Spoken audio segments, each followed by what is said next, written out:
My name is Megan Prettyman, and I'm 16 years old. I go to GCIT High School, and I'm in the health science program.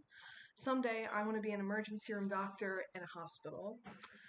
National Honor Society is collaborating with United Way of Gloucester County so that I can read you the tale of Peter Rabbit.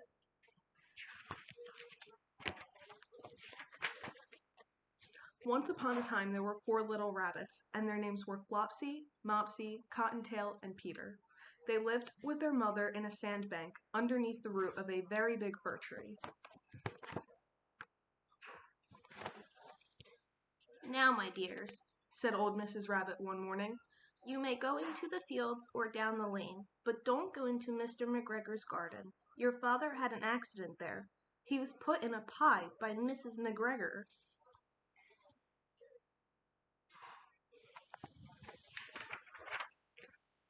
Now run along and don't get into mischief. I am going out. Then old Mrs. Rabbit took a basket and her umbrella and went through the woods to the baker's. She bought a loaf of brown bread and 5 currant buns.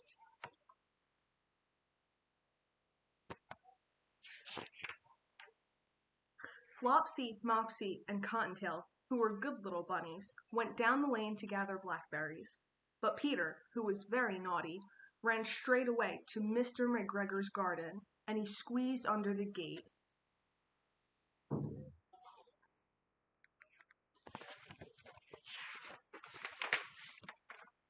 First he ate some lettuces and some French beans, and then he ate some radishes. And then, feeling rather sick, he went to look for some parsley.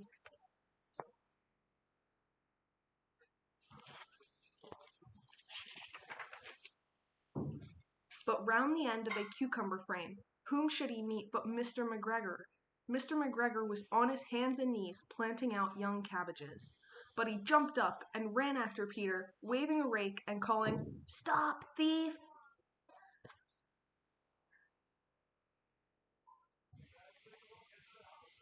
Peter was most dreadfully frightened. He rushed all over the garden, for he had forgotten the way back to the gate. He lost one of his shoes among the cabbages and the other shoe among the potatoes.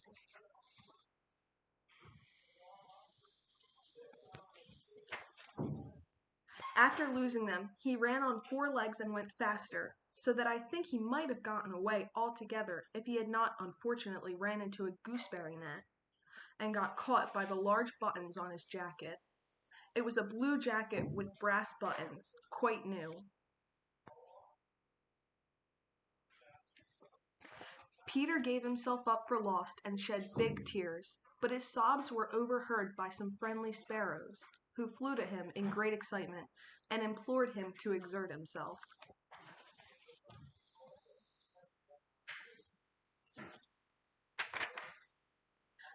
Mr. McGregor came up with a sieve, which he intended to pop upon the top of Peter, but Peter wriggled away just in time, leaving his jacket behind him, and he rushed into the tool shed and jumped into a can. It would have been a beautiful thing to hide in if it had not been so much water in it.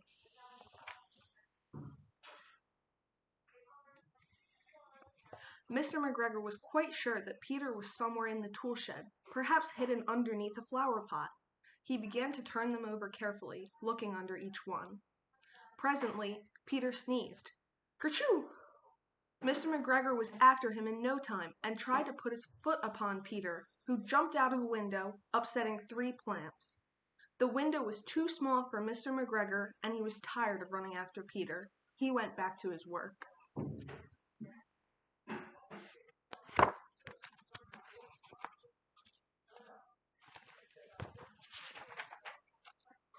Peter sat down to rest. He was out of breath and trembling with fright, and he had not the least idea which way to go. Also, he was very damp from sitting in that can. After a time, he began to wander along, going lippity, lippity, not very fast, and looking all around. He found a door in a wall, but it was locked, and there was no room for a fat little rabbit to squeeze underneath.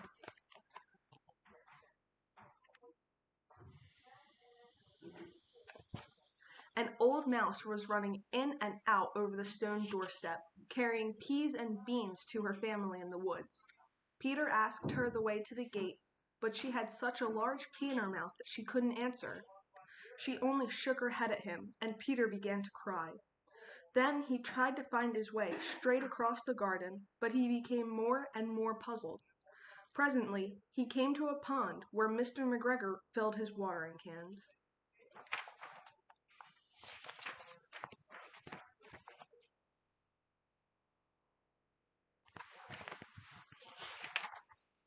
A white cat was staring at some goldfish. She sat very, very still, but now and then the tip of her tail twitched as if it were alive. Peter thought it best to go away without speaking to her. He had heard about cats from his cousin, little Benjamin Bunny.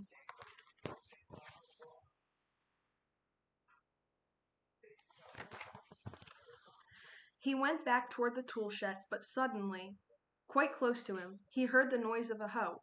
Scritch, scratch, scratch, scritch.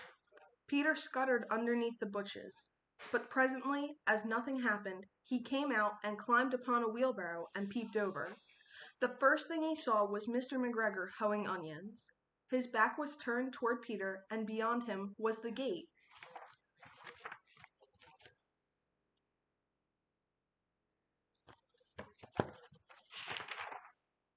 Peter got down very quietly off the wheelbarrow and started running as fast as he could go along a straight walk behind some black currant bushes.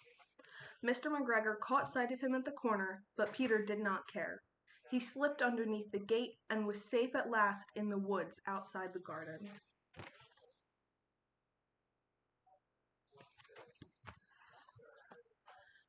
Mr. McGregor hung up the little jacket and the shoes for a scarecrow to frighten away the blackbirds.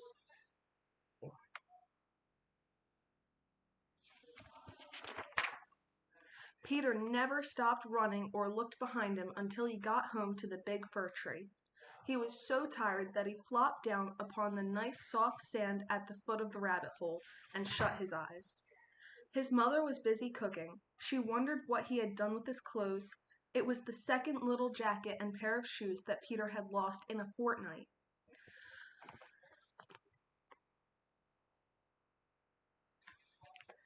I am sorry to say that Peter was not very well during the evening. His mother put him to bed and made some chamomile tea, and she gave a dose of it to Peter. 1 tablespoon to be taken at bedtime.